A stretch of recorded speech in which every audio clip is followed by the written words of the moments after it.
Hi everyone, welcome to the Nairobi Natural channel. So for today's video I want to take you guys through my process of installing my current protective style.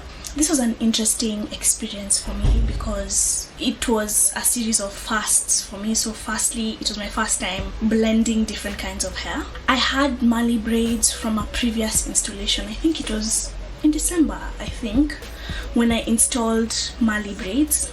I'll leave a link in the description for that video. But from that installation I had extra Marley hair, and then I blended it in with Afro Kinky fluffy long. So it was my first time blending different kinds of hair.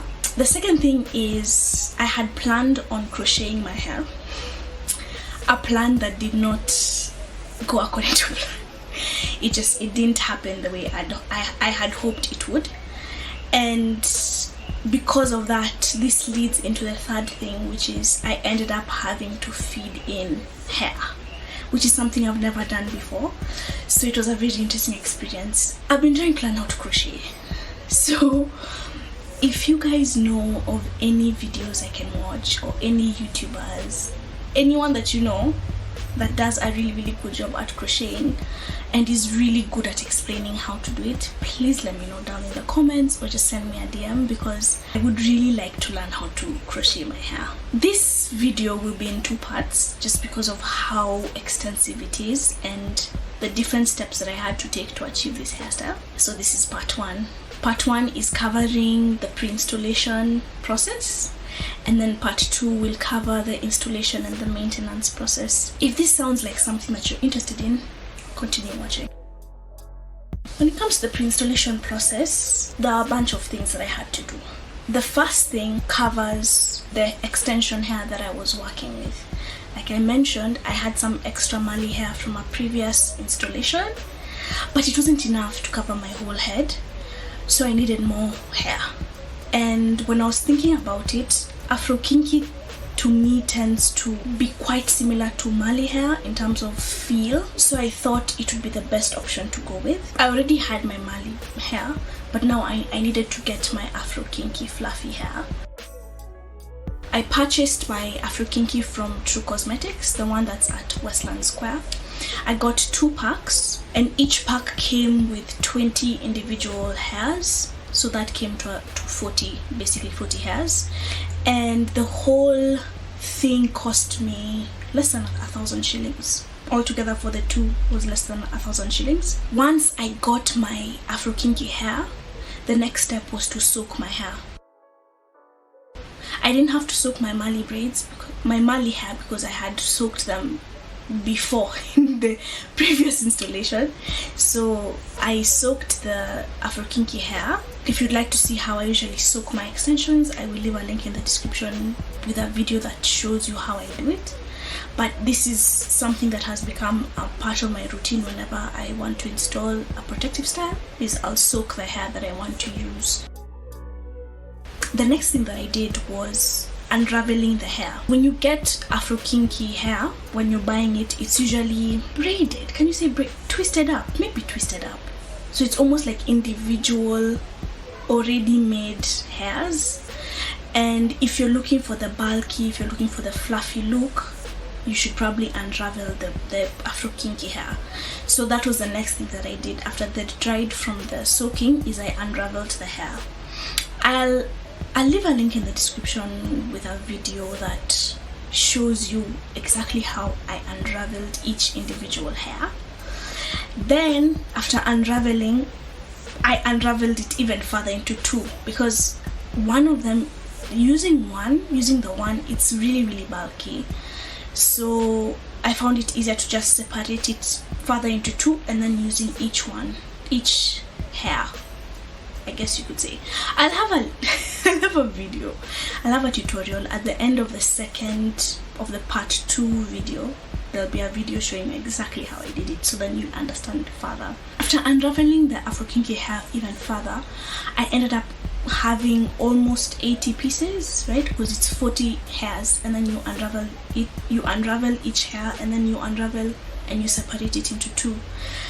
It's less than 80 because in the process of unraveling and separating, some tangles were formed. So then some pieces of hair ended up being so tangled I couldn't use them, and so I threw them out. So altogether I had less than 80 hairs to work with.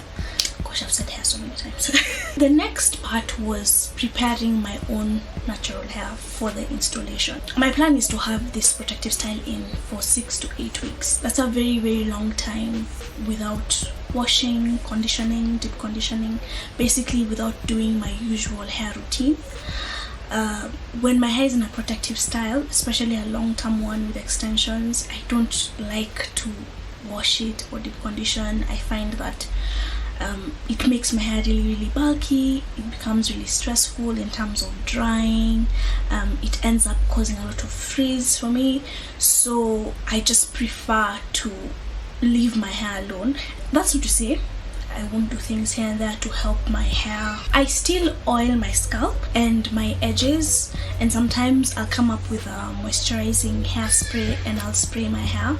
But when it comes to washing, conditioning, deep conditioning, I don't do, or pre-pooing, I'm not doing any of those things when my hair is in a protective style. So before I install my protective style, I usually like to be very vigilant in terms of preparing my hair for that amount of time without basically being touched.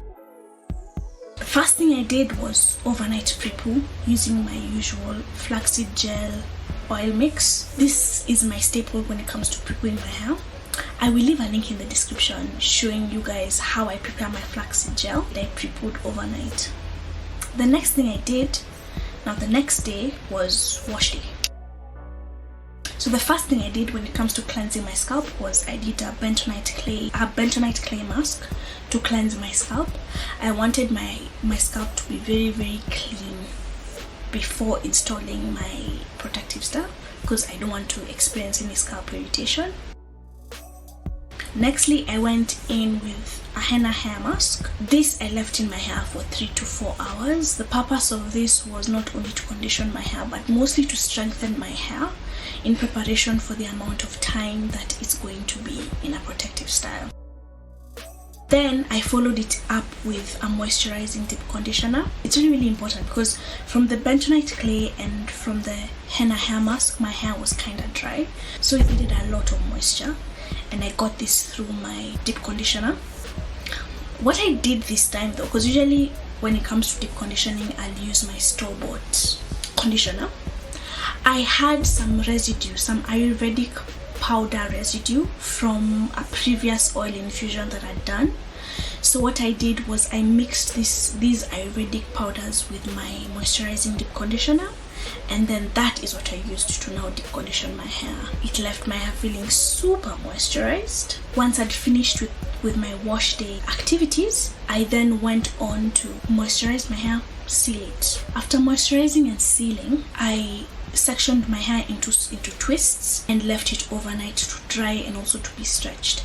I like to work with my hair when it's stretched. I've found that this is the best way to prevent tangles and therefore breakage. This time though, my plan had been to stretch it with heat. So that's basically what I did in preparation for installing the protective style. I got my braids, I soaked them, I unraveled and separated them, then I pre-pooed my hair.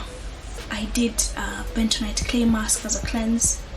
I did a henna hair mask for strength and fortification. I did a moisturizing deep conditioner to moisturize my hair.